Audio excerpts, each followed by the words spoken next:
So Sunil, wondering how did your research start, and what did you do? Well, as I told you, after meeting Elaine in 1998, I was in touch with her for another 4 or 5 years. And then by 2003, I got a call from her asking me to come and meet with her in London, at the same hotel we were. And I asked her whether it was so important for me to come in a rush. Can I take some time?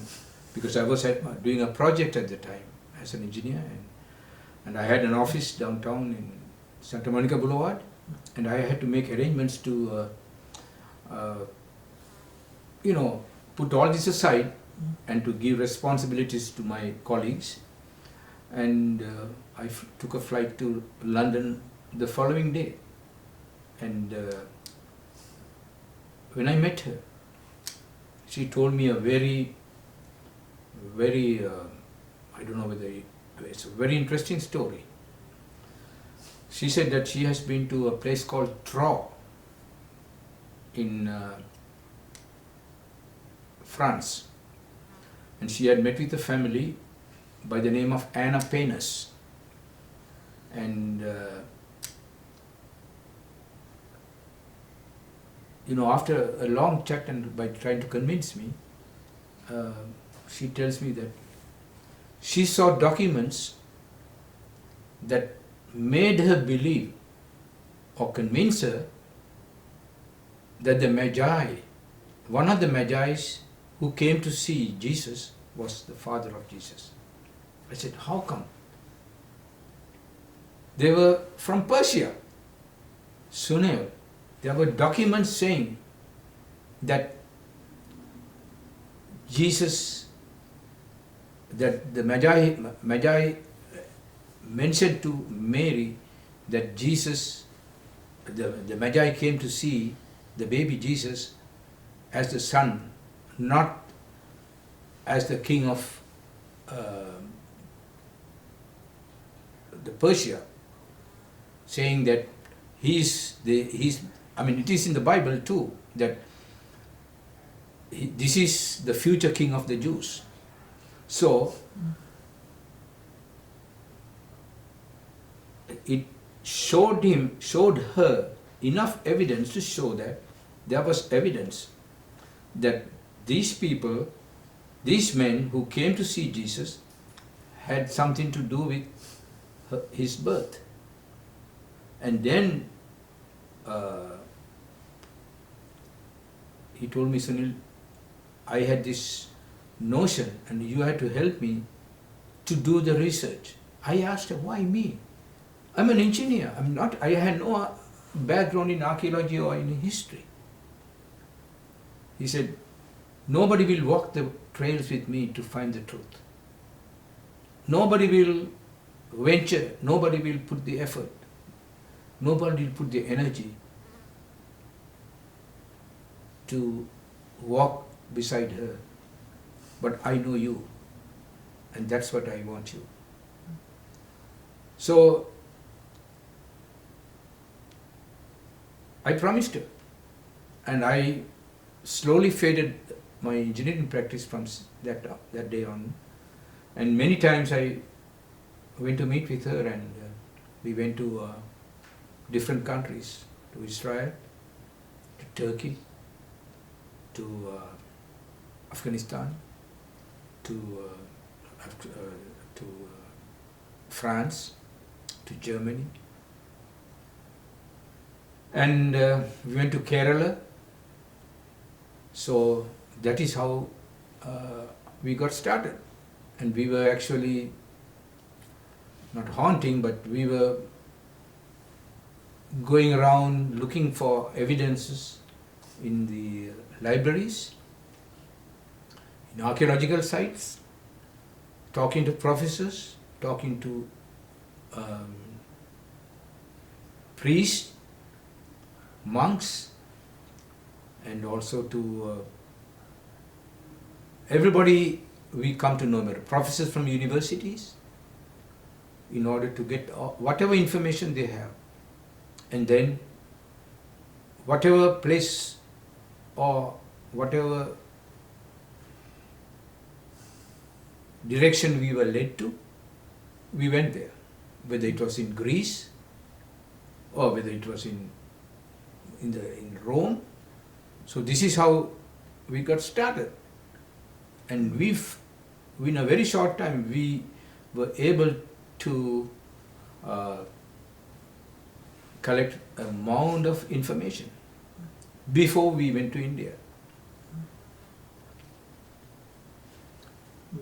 Sounds like this was a turning point in your life. And since then, yeah, I think you haven't been practicing engineering anymore, and you've been concentrating on your book for quite a while. So do you have any plans to go back to engineering, or you think? Well, it has come to a point that this book is my life. This research, once I done and once the book is published, and I determined to make it a success, because nobody yet in the whole world has come up with this evidence. And I can say that without any fear, without holding up any reservation, that the material which we found both of us together is very valuable. And nobody can deny it, that this is not evidence to show who Joseph Arimathea was. See, when Elaine went to do her research in Iran for her PhD, for some work, not all the research was done in Iran, that was in 1996.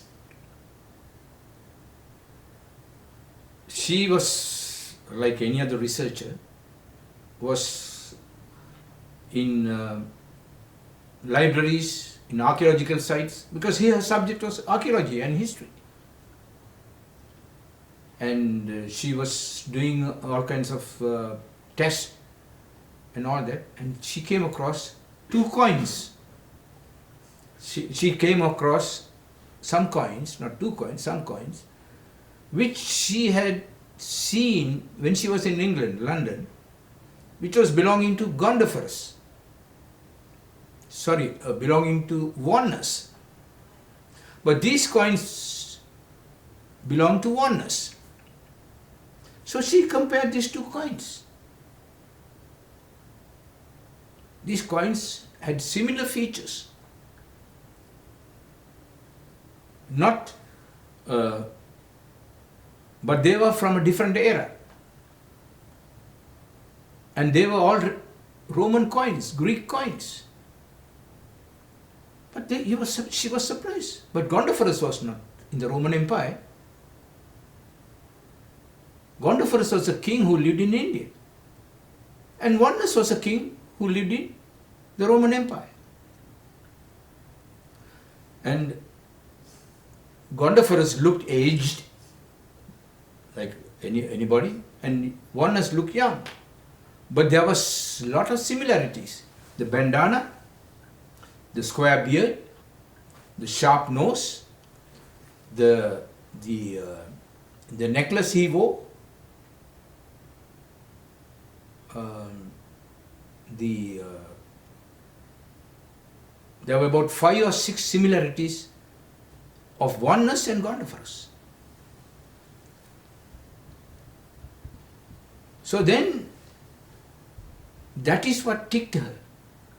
Hey, how can these coins speak the truth? Not somebody wrote it, not anything which it gives you a very historical evidence of what was at the time. Not something which was written by somebody. These are two coins. And that is why she was quiet until she got her PhD. And she came back in 1998 and she went to Iran, and she studied it. And when she came back from Iran, that's the time she met in April the 10th or the 9th at the Hilton Hotel. She had just come back. You understand what I'm saying? Yes. And then she spoke to me about it. And she said, Sunil, I can't believe this. And she showed to me the photographs.